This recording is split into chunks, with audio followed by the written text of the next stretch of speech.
How to fly an airplane. If you're looking to fly a plane legally and safely, you'll need to sign up for thorough training and get your pilot's license. But if you're curious about what a pilot does to safely fly a plane, or you're embarking on flying lessons yourself, this overview of the process can provide some insights. It's not a simple task, and a full airplane manual comprises hundreds of pages. The below basics will help get you familiar with what a pilot does, and, as a pilot trainee, what you will encounter during your first few training flights. If you would like a more detailed article or for an emergency situation, visit Prepare to Fly an Airplane in an Emergency or fly a Cessna. Learning the controls. Perform an inspection of the aircraft before getting in. Before taking off, it's important to perform a walk-around examination called a pre-flight. This is a visual inspection of the aircraft to verify that the airplane components are in good working order. Your instructor should provide you with a highly useful operating checklist for the specific plane, and this checklist will tell you exactly what to do in each phase of flight, even pre-flight. The basics of pre-flight. Check control surfaces. Remove any control locks and make sure your ailerons, flaps, and rudder are moving freely and smoothly. Visually check your fuel tanks and oil. Make sure they're filled to the specified levels. To check the fuel level, you'll need a clean fuel measuring rod. To check oil, there's a dipstick in the engine compartment. Check for fuel contaminants. This is done by draining a small amount of fuel into a special glass container tool, and looking for water or dirt in the fuel.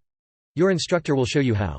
Fill out a weight and balance sheet which helps ensure that you are not flying outside the capabilities of your airplane. Your instructor will show you how. Look for nicks, dings, and any other type of body damage. These small imperfections might inhibit your aircraft's flying ability, especially if the prop is compromised. Always check props before an engine start. Use caution around airplane props. If there are electrical issues with the plane, the prop could turn over unexpectedly, causing severe injury. Check emergency supplies. Although it is not pleasant to think about, prepare for the worst. There is always the possibility of something going wrong with the aircraft. Make sure there is a supply of food, water, and first aid items. Also ensure that you have an operating radio, flashlight, and batteries. A weapon may be needed along with standard repair parts for the plane.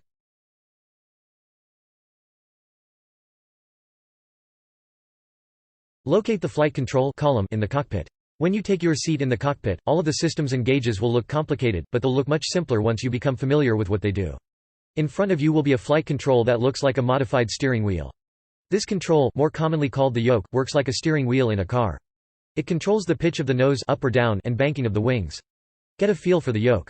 Push to go down, pull to go up, and use left and right to roll, unsurprisingly, left and right. Don't use too much force when flying. It doesn't take much to control the plane.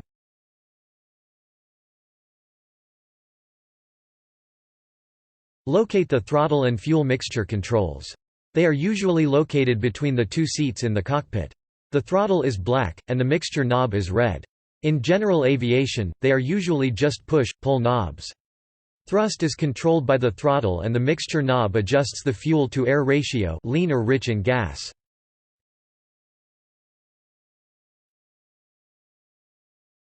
Familiarize yourself with the flight instruments. On most aircraft, there are 6 primary flight instruments located along 2 horizontal rows.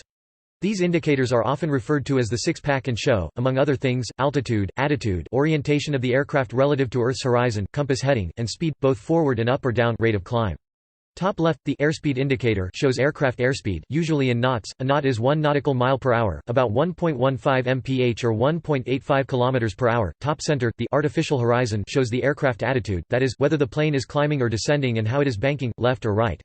Top right, the altimeter shows the height altitude of the aircraft, in feet MSL, feet above mean, or average, sea level. Lower left, the turn and bank indicator is a dual instrument which tells how fast you are changing the compass heading, rate of turn, and also whether you are in coordinated flight. This is also called the turn and slip indicator or needle ball. Lower center is the heading indicator which shows your aircraft current compass heading. This instrument should be calibrated, usually every 15 minutes.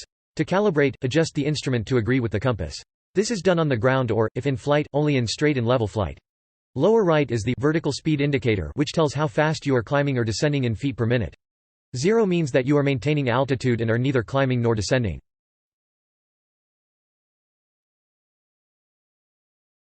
Locate the landing gear controls. Many small planes have fixed gear, in which case you will not have a landing gear control knob.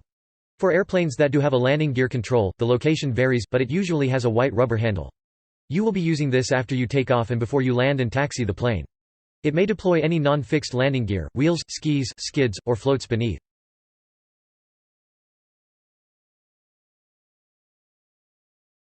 Place your feet on the rudder pedals. These are a set of pedals at your feet used to control the rudder which is attached to the vertical stabilizer. When you want to make minor adjustments to go left or right on the vertical axis, use the rudder pedals. Basically, the rudder controls the yawing aspect of turning the aircraft. Turning on the ground is also controlled by the rudder pedals and or the brakes, not by the yoke.